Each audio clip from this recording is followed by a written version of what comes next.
The United States has answered President Volodymyr Zelenskyy's plea for weapons that can strike deep behind the front lines of the nearly year-long conflict with Russia.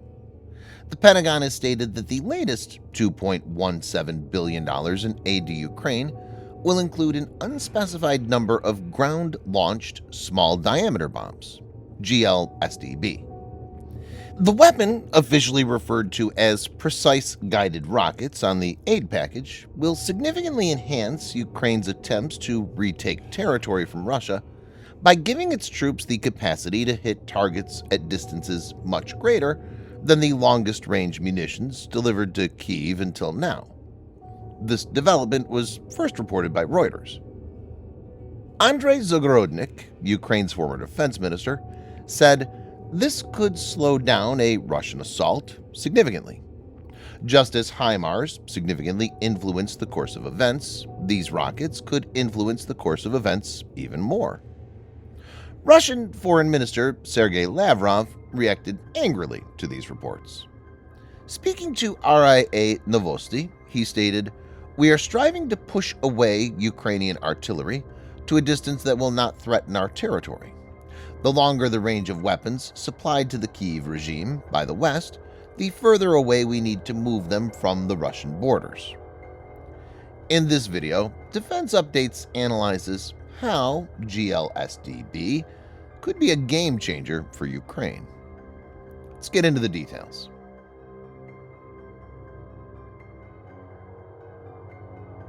The ground-launched small-diameter bomb, GLSDB, a variation of the commonly used air-launched small-diameter bomb, SDB, has yet to find a buyer. Boeing, in collaboration with Saab of Sweden, created the ground-launched small-diameter bomb.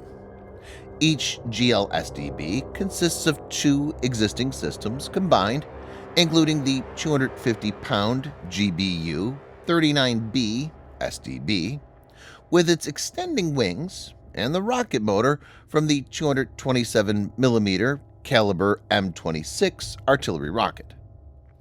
Viewers may note that M26 is among the rocket types that can be fired from M270 Multiple Launch Rocket System, MLRS, and M142 High Mobility Artillery Rocket System, HIMARS. The key aspect is that GLSDB has a range of around 94 miles, or 150 kilometers, which will significantly increase Ukraine's ability to attack long-range targets. The United States has not provided Army TACMs, which can engage threats out to 186 miles, or 300 kilometers, and allow Ukraine to make precision strikes deep into Russian territory. But GLSDB is a step forward. It still has significantly greater reach than the longest-range 227mm artillery rockets currently available for the M270 MLRS and the M142 HIMARS. These can fire the M30 submunition warhead and M31 unitary warhead precision-guided rockets from podded launchers and can hit targets out to around 43 miles or 70 kilometers.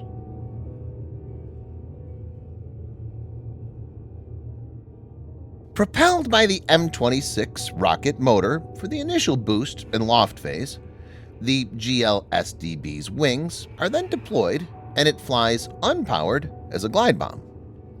It uses the GBU-39B's existing inertial navigation system and embedded GPS to guide it to its target. According to Saab, the guidance system guarantees accuracy within 3 feet and is resistant to electronic warfare jamming, a crucial aspect in the Ukrainian conflict. The GLSDB also has laser-enabled variant, which adds a laser seeker to the guidance package, allowing moving targets, including maritime ones, to be engaged. GLSDB has enough firepower to destroy a range of targets, from soft-skinned vehicles all the way up to hardened bunkers. The combined penetrating and blast and fragmentation warhead is triggered by a programmable electronic fuse. This means the weapon can be set to detonate above the ground or with a delay for deep penetration. Unlike most artillery rockets and ballistic missiles, the GLSDB doesn't follow a ballistic path, meaning it can engage targets from a variety of angles and trajectories. Saab has stated that GLSDB is launchable from hidden or protected positions to avoid detection, making it less susceptible to counter-battery fire. The GLSDB offers versatility as it can be launched from various systems, such as the M270 MLRS and M142 HIMARS launcher. The pods used by these systems could potentially be loaded with a mix of artillery rockets and GLSDB rounds. GLSDB has been demonstrated using a 6-round launcher, but its launcher-independent design allows for firing from other interfaces, such as modular launcher based on a 20-foot ISO container mountable on a flatbed truck.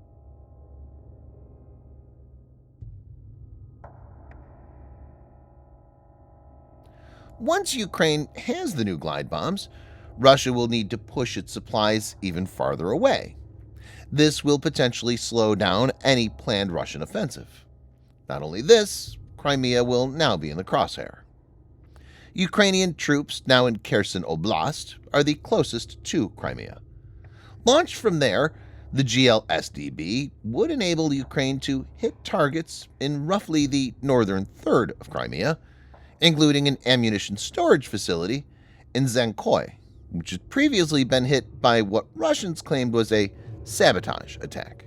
U.S. Air Force Brigadier General Pat Ryder, the Pentagon's top spokesman, during a press briefing stated, "The GLSDB gives Ukraine long-range fires capability that will enable them to conduct operations in defense of their country and to take back their sovereign territory, Russian-occupied areas." Asked if the GLSDB could be used to target in the Crimean Peninsula, Russia's occupied since 2014, Ryder deferred to the Ukrainians, but did not indicate any specific note against doing so. Clearly, that's their decision, Ryder said of the Ukrainians, who have made no secret about their intent to liberate Crimea and the rest of the occupied land. They're on the lead for those, so I'm not going to talk about or speculate about potential future operations. Thanks for watching. Subscribe for more videos like this. Hit the like button if you find the video interesting, and kindly provide your feedback in the comment section. This will help us improve.